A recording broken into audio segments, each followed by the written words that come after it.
Gabriel García Márquez, las páginas de 100 años de soledad que nadie ha leído. Eduardo Serrano era un joven universitario de Cartagena que llevaba su pasión por la literatura como quien lleva una cruz y una salvación.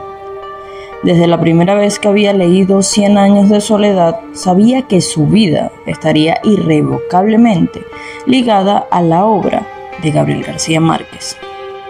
Así que cuando su profesor de literatura, el doctor Ángel Castro, le informó sobre la existencia de una rara edición de la obra en una vieja biblioteca en Aracataca, supo que tenía que ir. Aracataca era un pequeño pueblo que parecía haberse detenido en el tiempo. Las casas de madera descarcarada y las calles sin pavimentar le dieron la sensación de haber viajado en el tiempo, o tal vez haber entrado en una de las novelas de García Márquez.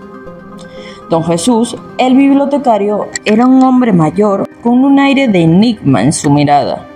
Se movía con la lentitud de los años, pero con la certeza de alguien que sabe más de lo que aparenta. Al entregar el libro a Eduardo, murmuró: «Tenga cuidado, joven. Algunas páginas están escritas con tinta, pero otras con algo más». Eduardo lo miró un poco desconcertado, pero se encogió de hombros y regresó a Cartagena, el libro firmemente sujetado bajo su brazo. Eduardo esperó hasta estar solo en su apartamento para poder abrir el libro. Su pulso se aceleró cuando notó que ciertas páginas parecían haber sido añadidas a mano y muchas de ellas tenían anotaciones en los márgenes. Empezó a leer, absorbiendo cada palabra, cada oración, como si fuera el último sorbo de agua en un desierto. Las páginas adicionales hablaban de Lucila, una mujer enigmática que parecía caminar entre las sombras del mundo real y el místico. Desde que comenzó a leer estas páginas, Eduardo se obsesionó. Su concentración en las clases se desplomó y empezó a descuidar sus responsabilidades. Pero lo más preocupante eran las pesadillas. Veía a Lucila siempre al borde de su visión periférica, en un rincón oscuro de su mente.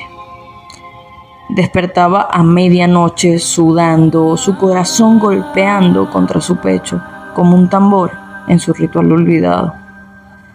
Desesperado por respuestas, Eduardo comenzó a investigar la historia de la edición. Viajó a Bogotá para consultar archivos antiguos, pasó días en bibliotecas buscando pistas. Finalmente llegó a la casa de la doctora Luisa Fernanda, una experta en literatura colombiana, quien le reveló que había rumores sobre partes del manuscrito original de 100 años de soledad, que García Márquez había decidido no publicar debido a su naturaleza perturbadora. El aire en Aracataca estaba pesado, como si pudiera sentir el peso del libro en su mochila. Cuando regresó a la biblioteca, don Jesús lo estaba esperando. «Sabía que volverías», dijo con una sonrisa que parecía contener siglos de secretos. Eduardo sintió una oleada de pánico, pero también de alivio. «¿Cómo me deshago de esto?», preguntó. Don Jesús miró el libro y dijo: «Tienes que devolverla a la tierra, de donde vino. Debes quemarlo». Eduardo sintió una mezcla de alivio y terror cuando las llamas consumieron las páginas del libro en su patio trasero. Pensó que había destruido el libro y con él la maldición. Sin embargo, al regresar a su apartamento, encontró un manuscrito exactamente igual en su escritorio, como si se hubiera materializado de la nada. La doctora Luisa Fernanda le explicó que la única manera de librarse de la maldición era revelar su existencia.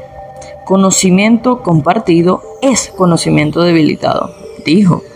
Entonces Eduardo publicó un artículo académico desgranando cada detalle del libro maldito, exponiendo cada anotación en los márgenes, cada página adicional.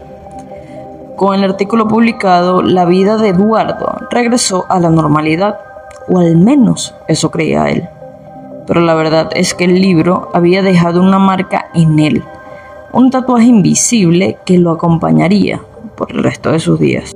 El doctor Ángel Castro, en su oficina universitaria, recibió un paquete anónimo. Al abrirlo, encontró un libro viejo y amarillento.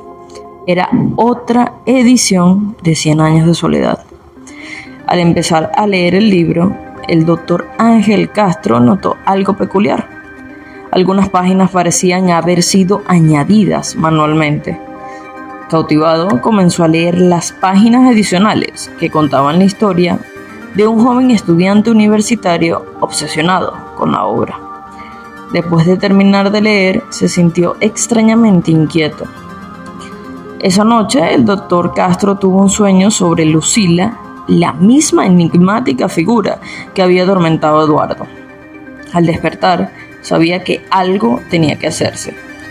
Recordó el artículo publicado por Eduardo y se dio cuenta de que él había sido la última persona en librarse del libro. Desesperado por respuestas, el doctor Castro buscó a Eduardo para discutir sus hallazgos y compartir sus inquietudes. Eduardo, ahora más sereno, pero visiblemente marcado por la experiencia, le explicó que la única manera de romper el ciclo era exponiendo la existencia del libro y su contenido. El doctor Castro decidió seguir el consejo de Eduardo y redactó un segundo artículo, un seguimiento del primero, detallando su propia experiencia. Sin embargo, el artículo fue rechazado por cada revista académica a la que lo envió. Cada editor le decía que el tema era demasiado oscuro o fuera de ámbito de su publicación. Eduardo y el doctor Castro se reunieron para discutir su siguiente paso. Decidieron que si el mundo académico no escucharía, llevarían la historia al público. Contactaron a un periodista investigativo y le entregaron todos sus hallazgos, incluso los artículos rechazados. A medida que más personas se enteraban de la historia, las pesadillas y las obsesiones empezaron a disminuir, tanto para Eduardo como para el doctor Castro. Justo cuando pensaron que todo había terminado, don Jesús, el bibliotecario de Aracataca, envió un mensaje a Eduardo. Le informó que habían encontrado otro libro antiguo en el sótano de la biblioteca, con más páginas adicionales que el anterior. Eduardo y el doctor Castro se encontraban en una encrucijada. ¿Debían seguir investigando a pesar del riesgo o debían dejar las cosas como estaban?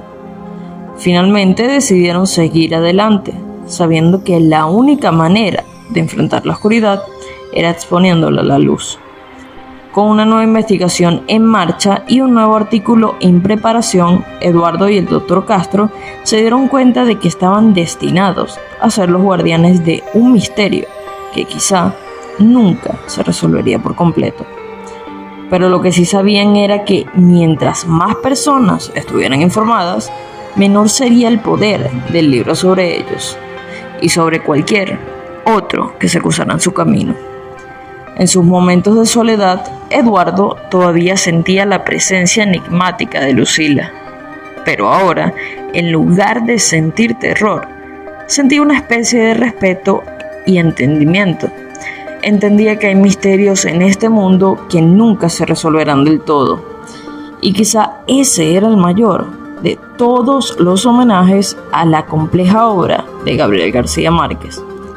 Y así Eduardo Serrano, el doctor Ángel Castro y don Jesús se convirtieron en los inusuales guardianes de uno de los mayores misterios literarios de la historia de Colombia. Un enigma que viviría 100 años de soledad, pero nunca de olvido. Si te ha gustado esta historia, no olvides suscribirte a nuestro canal y ver todas las demás historias sombrías, basadas en hechos reales que tenemos para ti. Nos vemos en una nueva entrega de Historias Sombrías.